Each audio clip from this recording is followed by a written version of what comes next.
Hello my friends, Elias McCollum, the Bitterroot Bard, back for another video. And today I'm going to do a book review on the Chronicles of Wetherid, The Legacy of the Elves by Christian Dolder. This is the first book in what I believe is a 3-book series. I don't know if he plans on doing more than 3 in the future in this series, but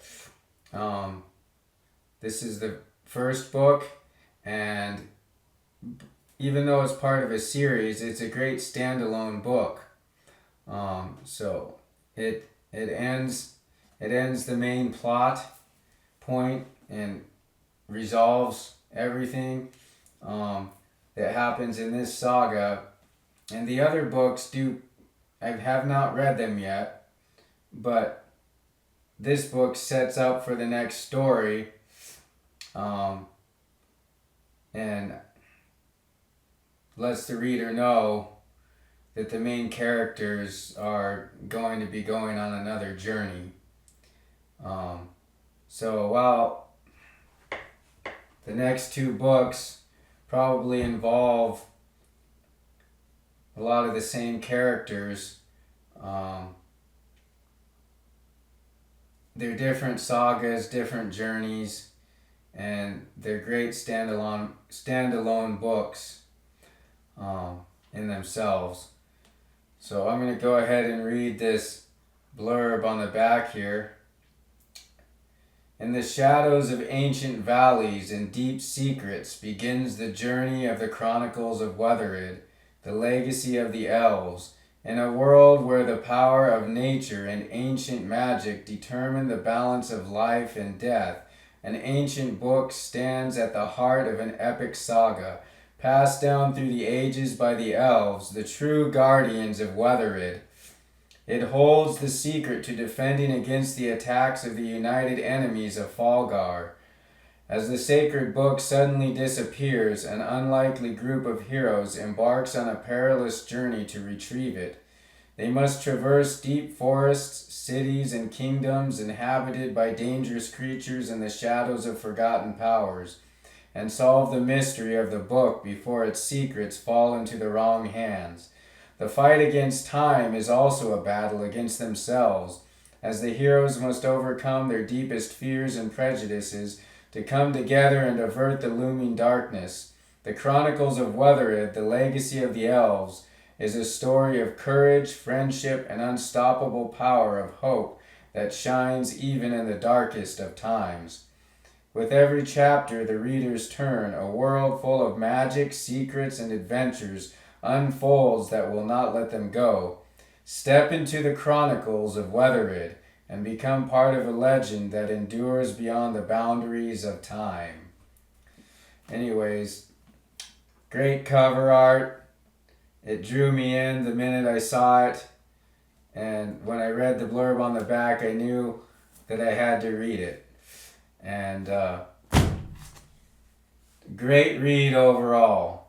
Christian Dolder did a good job, and he kept me interested, and I could hardly put the book down. I spent hours up late at night reading this book, and I just want to give you my full view of what I think of this book. It's not perfect in my sense of perfect of what I look for in a fantasy novel. I like good epic medieval style adventure that is a good clean read, free of profanity. And so my standard for the genre is basically what is basically the Lord of the Rings type of stories. C.S. Lewis's Chronicles of Narnia, good clean reads. That's with lots of adventure. That's my standard. What I want in a fantasy novel and a story. So I'm going to rate this book on 6 different points. The first point that I want to rate it on is for action and adventure. Point number 2 is for theme. Number 3 is for plot. Number 4, logistics. Number 5, readability. And number 6, cleanliness.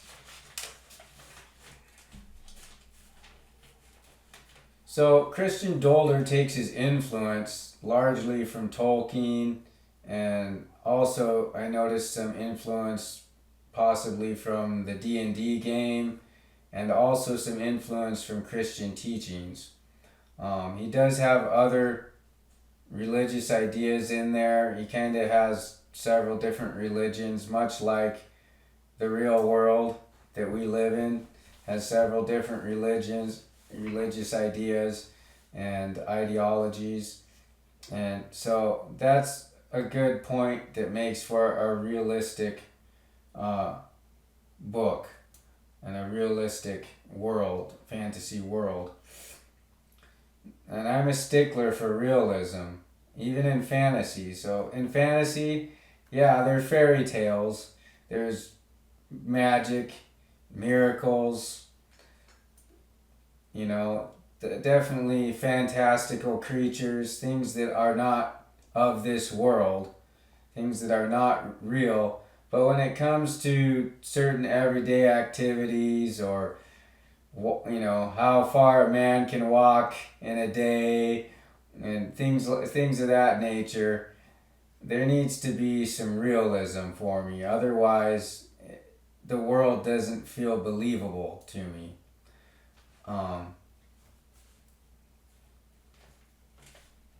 So a good plus for that point for Christian Dolder and making a world feel realistic with a variety of religions. So basically the main characters for this book is Renly and his best friend Wireless. And they are of the Abkether race, which is similar to that of hobbits, although they don't have furry feet and they do have beards. But they're little people. You might think of them more as gnomes than hobbits, but they're little people that they do train for war if they have to fight in war, but overall they're a peaceful race and very little involved in wars. So in that way they're similar to hobbits in that they're little people and by and large a peaceful people. Fate takes them on a journey far from their home with a half-elven ranger by the name of Gorithden. And their saga is filled with difficult terrain, skirmishes, captures, escapes, betrayal, and ultimately at the end an epic battle that decides it all. So it's definitely filled with action and adventure, which is a plus for me. There's got to be action. To me, fantasy is battles. I'm not one of these cozy fantasy people. I like action and trial and hardship. And I like to see how our beloved characters in these stories, how they endure that hardship and how they press on even in the face of such difficulty that they're tempted to just give up. That's what real life is like. We don't necessarily have battles like they did in the medieval times today. The world, by and large, I know there's some bad conflicts going on in the world, but by and large, the world today is quite peaceful compared to what it was for the majority of human history. We don't necessarily have battles like they went through. We haven't necessarily gone through war, but we do have trials in our life that where we feel tempted to just give up on life sometimes. And for me, anyways, except for me, my faith gives me hope to go on. And anyways, that's what these stories, that's what I like to see in a story, is I like to see people going through difficulty and temptation, and yet trudging on, continuing to press forward to the goal, and to the fulfillment of their quest. And that's a lot to me. It's the story of life, you know. My ultimate goal, my ultimate quest, is to, as a Christian, is to fight the evil that would try to corrupt my soul, and keep myself pure in my heart, and living a life pleasing to God, and making heaven my home, reaching that celestial city, just like the Pilgrim's Progress, and that's like how so many of these fantasy stories with the battles and everything are. It's the story of life. There's not just a physical conflict, but there's a spiritual conflict going on, and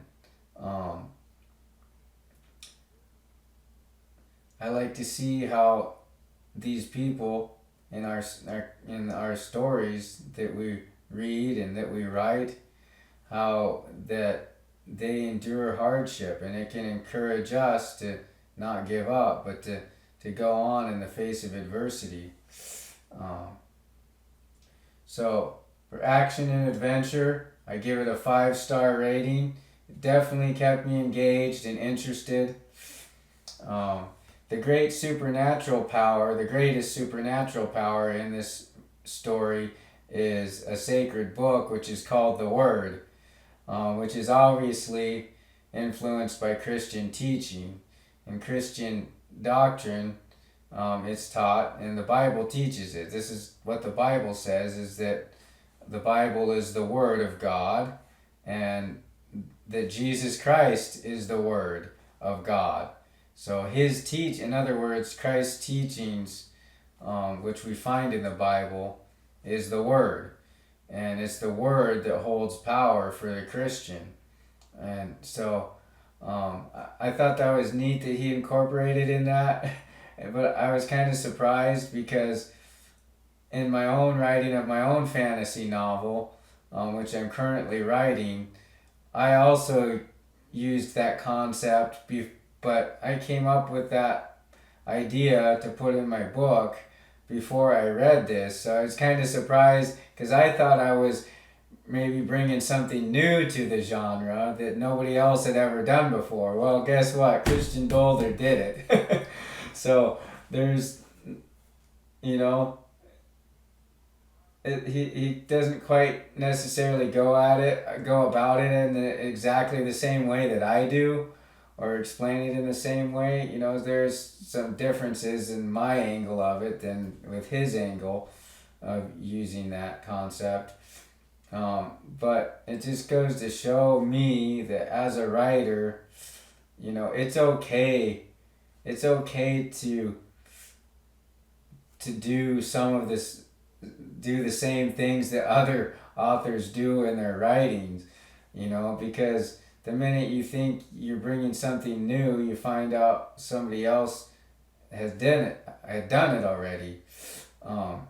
And we might be able to bring up some things entirely new that, maybe a certain fantastical creature or monster maybe you might be able to invent that might be something completely new. But by and large, there's nothing new under the sun. That's what King Solomon said, and that's largely true. So I want to encourage myself as a writer.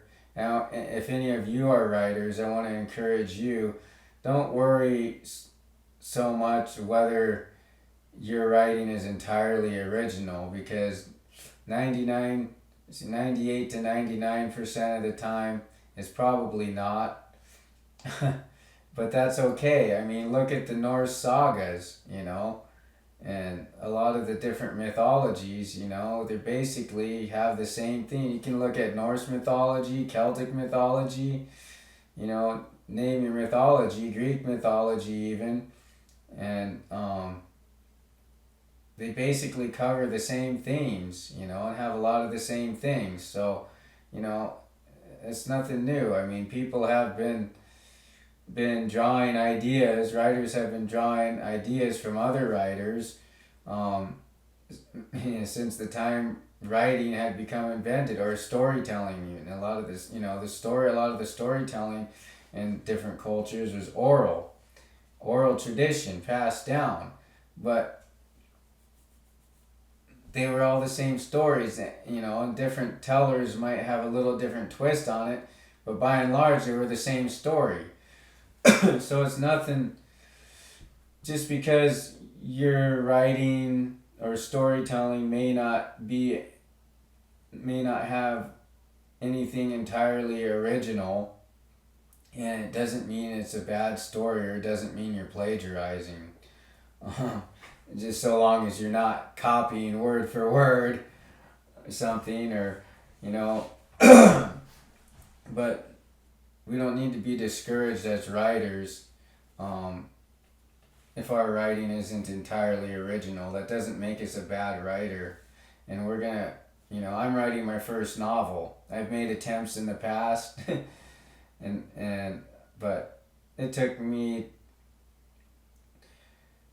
some time in my life before I got to the point where I feel now like I can actually write a complete novel, because a lot of times we draw from life experience too. But anyways, back to our book review. Anyways, so that idea of drawing from that Christian teaching, it's a really great way to set up the theme, for absolute good versus absolute evil. And he does a really great job of that. There's also some gray characters in the story, which is realistic to this world. It's real life, Real life, you look at, there's some really, really good guys. There's some really, really bad. Okay, well, first there's God, which is absolute good. And then there's the devil, which is absolute evil. But then, looking on a human level, there's some really, really good guys, and there's some really, really evil guys. But then there's some people that are kind of in between, like maybe not sure which way they want to go. But ultimately, those gray characters have to make a choice. If they're going to be on the side of good or the side of evil, concerning the fate of the world. And so we find that in different characters in this story.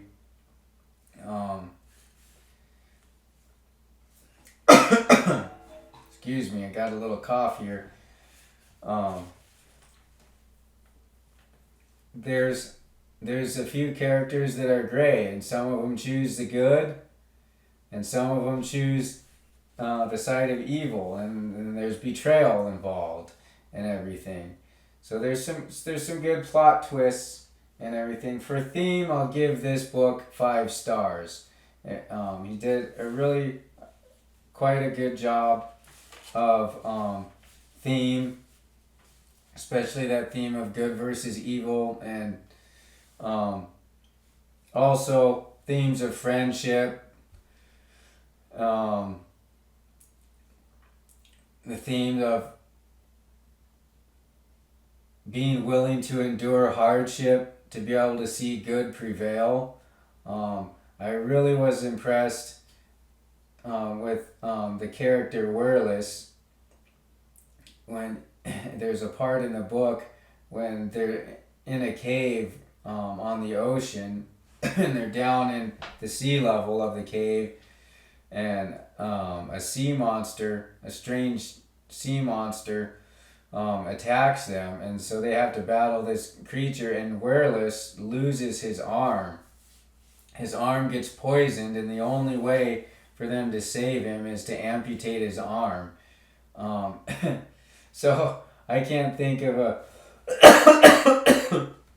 I can't think of a more difficult position to be in, than to lose one of your limbs, and then you know, that would be enough to make almost anybody want to quit. But I really took inspiration from Wereless that despite losing his arm, he was able to find hope, and he found there's another character within the story, a side character, that also lost an arm in battle, and Wereless makes friends with him, and this barbarian warrior teaches him how to use a sword and how to do different things with only one arm, his one arm, how to fight and how to do things with so yeah, Wereless loses his sword arm, I believe, but he learns to fight with his other hand. He learns to do things with just one hand, and he's very hopeful and in very good spirits, and willing to go on even in the end. He fights alongside Friendly and the others. There's several that join their company through the journey, but he fights with all the others in the battle, and he continues even despite losing his arm to go on and do his part in seeing good triumph over evil. And so I took a lot of inspiration from that. So that it's stories like this that really sticks with you, that you can draw life lessons from. That yeah, you might lose your arm, but you can still adapt as humans, and especially with God's help, we can learn to adapt to our circumstances and to our new situation, and learn how to go on despite the difficulty. So the theme gets 5 stars from me for rating. So now along the lines of influence from D&D, there's a Thieves Guild also in the book. Now I'm not really particularly a huge fan of having a Thieves Guild in a book, because I don't think that was something that was really realistic as far as medieval times in the real world. Now, if you want to have that in your fantasy world, that's fine. But I try to do things realistic to how they were in medieval times within this world. And I as far as everyday life and the economy and everything. But I don't think, there just doesn't seem to, in my research and everything, I haven't specifically necessarily looked for research as far as the Thieves Guild, but as far as my research with guilds is concerned, there was never anything like a Thieves Guild, at least that we have evidence of. Now, being a Thieves Guild, I don't know, there could be some evidence if there was one. I would think, somebody stumble on their hideout or whatever, maybe it would find something that showed evidence for a Thieves Guild, but that doesn't really seem to be something that to me seems realistic for medieval times. Organized crime is definitely a thing in the world today, with groups like the Mafia and everything, and there could have been organized crime, maybe starting in the late medieval period, but as far as I can tell, there were smaller groups of brigands and thieves and things, petty thieves and whatever, there would have been rings, thieves' rings or whatever, but nothing really big like the mafia. And so I'm not really a huge fan of having a thieves guild in my story, but he has it in here, and that's fine. I thought it was interesting. I thought it brought an interesting plot twist as far as the economic and political realms are concerned. It brought an interesting plot twist, and I enjoyed reading about it, but it's just not something that I plan to incorporate into my writing of my book. Also drawn from D&D is some of the magic that's used by different characters. Now the plot doesn't start out. The plot doesn't start out by being entirely clear, but as the journey continues and goes on, and as the main character Vrenly has more revealed to him, the plot becomes more solidified and more clear. So when the book starts, Vrenly and Wirlis are going off with Gorithden, I believe, to find some plant to heal a princess, which is in one of the other kingdoms, and so that's all they know they're doing to start with, and they don't really see themselves going on a greater journey than that until more of the story unfolds and they find out there's a greater cause, and that it's Renly's fate to play a part in that. And Wirlis, and again, I can see some influence from Tolkien here. Wirlis is like Sam Gamgee in The Lord of the Rings. He's there to help Vrenly see it through, and so he's much like Samwise Gamgee. Wirlis is, and the plot becomes very clear. I would say probably within a quarter of the book, quarter through, maybe halfway through.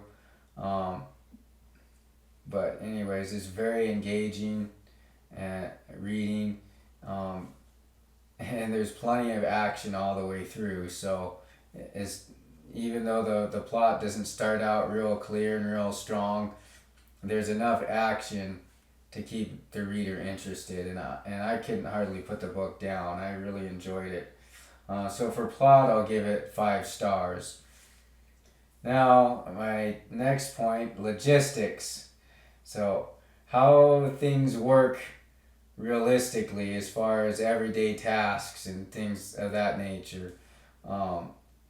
So Christian Dolder, he's pretty good about most things concerning logistics, but he seems to be a little lacking in the realm of bushcraft skills and what the bow and arrow is capable of doing.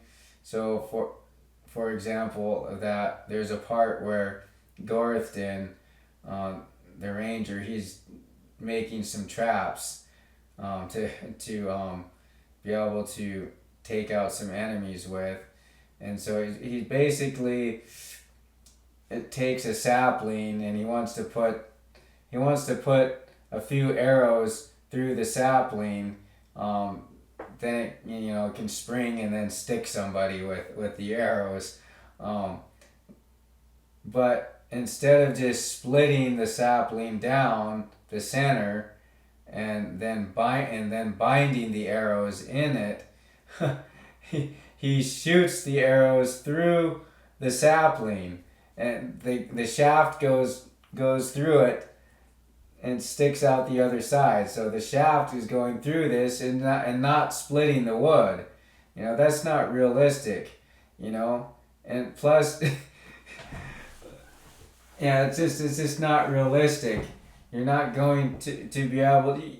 You could be an excellent shot. There's no doubt. There's people that are so good, good enough with bows to be able to shoot arrows in the center of a sapling, but it's not gonna go through like it drilled a hole, a perfect hole. It's just gonna split the sapling.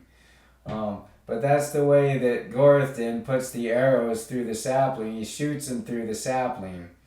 That's not realistic. It would split the wood. So he would have been better off to say he took his knife and split the sapling down the center and then bound the arrows in the split to make the trap. So he seems to be a little bit lacking. I'm not sure that if he's done any camping or anything like that, or if he's just a guy that lives in the city and likes writing about adventure, but never actually had any practical experience with things. That kind of seems to be the case. And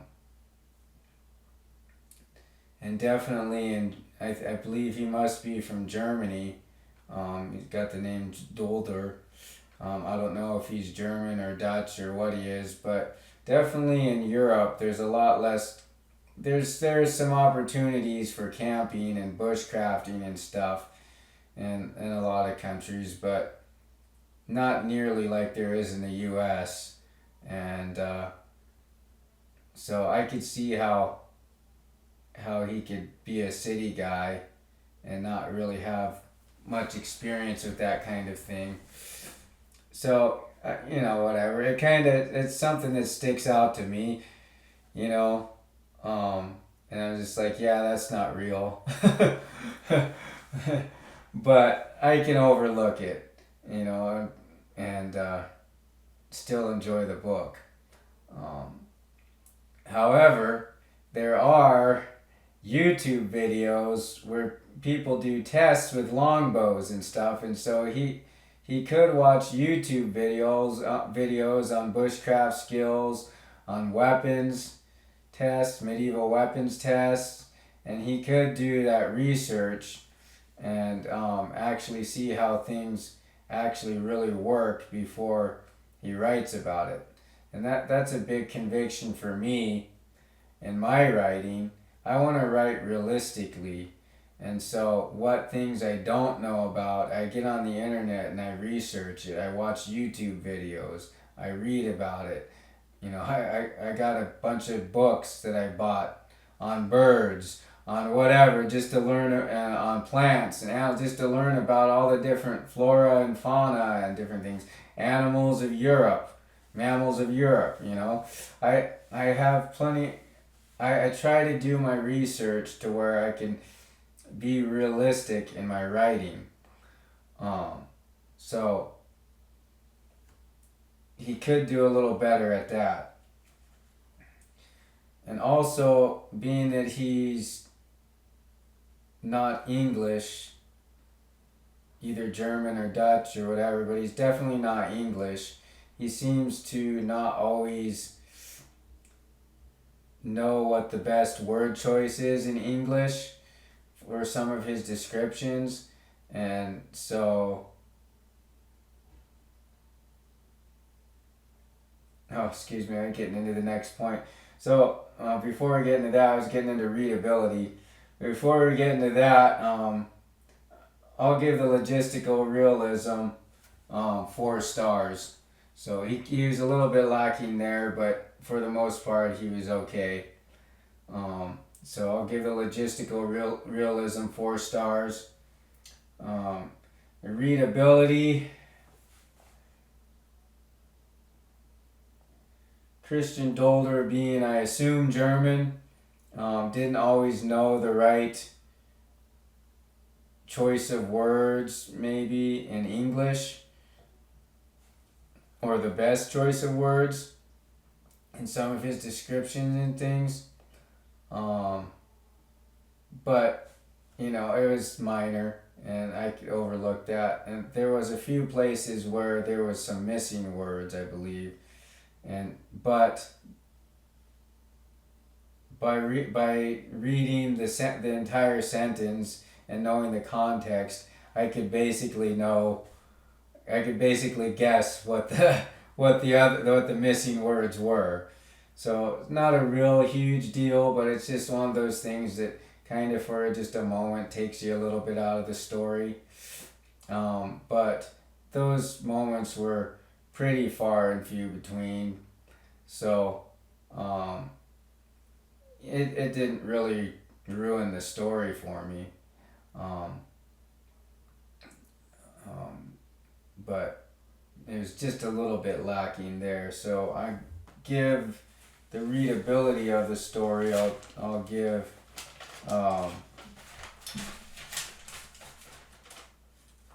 3 stars. Alright, my last point that I want to cover and rate this book with is cleanliness. So, should your children read this book? I would say no, this book is not suitable for kids.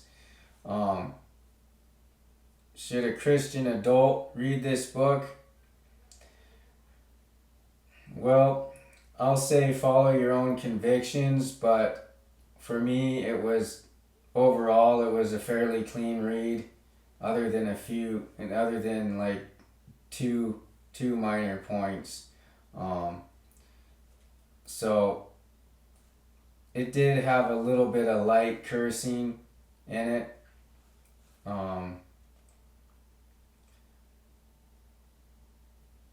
But nothing extreme. It was pretty mild as far as cursing goes. So, is it as clean as I'd like it? Is it completely free of profanity? No, but it wasn't bad. It wasn't too bad. It was nothing overwhelmingly bad or anything there. And also there was one scene, so that's a little bit of a disappointment, but nothing extreme. And then there was one scene where one of our gray characters,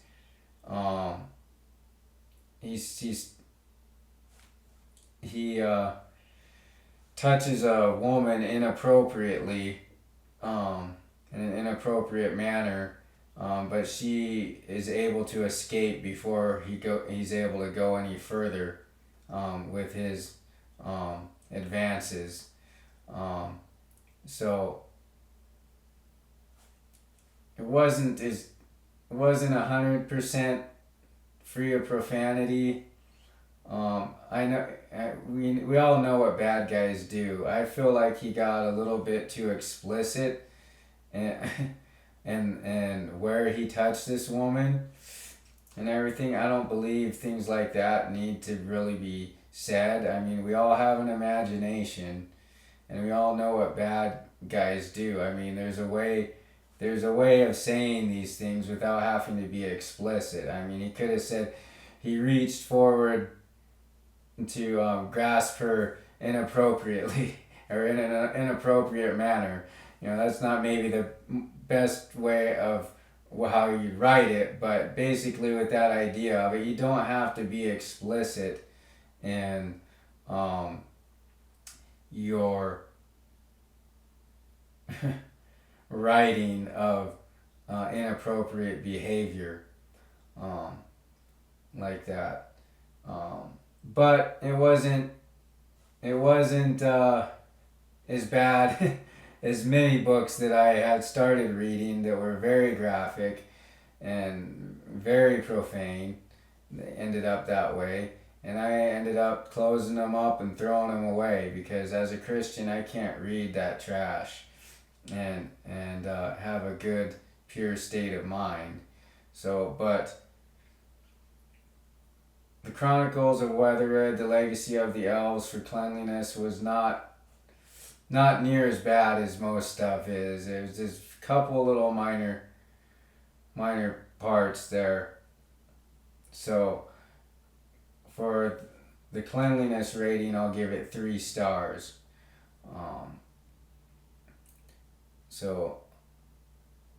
But overall, it was a fairly decent read. And so my overall rating of this book, Chronicles of Wetherid, The Legacy of the Elves, is 4 stars. That's a pretty good rating for this book, for a book. 4 stars. If my novel can get a 4-star rating, when Lord willing I'm able to get it published, I'll be pretty happy. So good job, Christian Dolder. Really enjoyed the book. I plan on buying your other 2 books and delving into your world further. So thank you all for watching.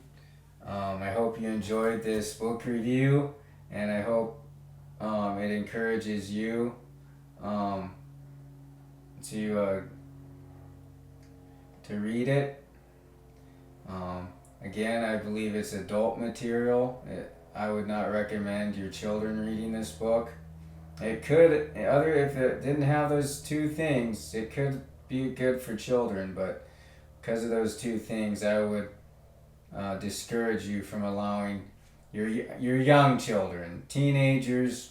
I would say it's probably 13 plus. I would rate the book at a PG-13 rating if it was a movie. So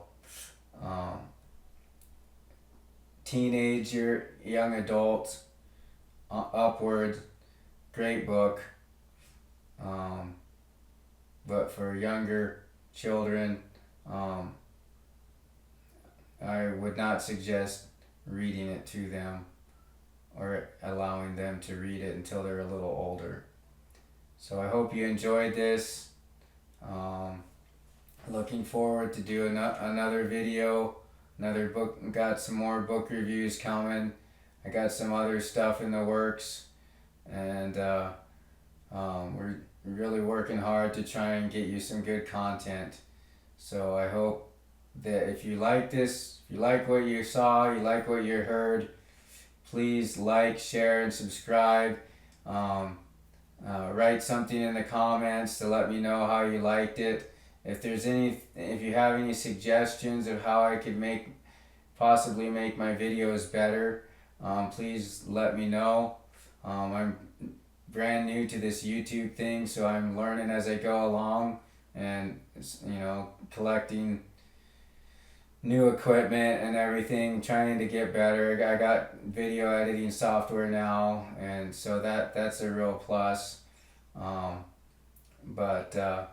Yeah, please engage in the comments if you have anything to add, or let me know how you liked this book. If you already read this book, if you've read the next 2, let me know how you like them. And I really appreciate those of you who watch my videos. So God bless, and we'll see you next time. I'm out.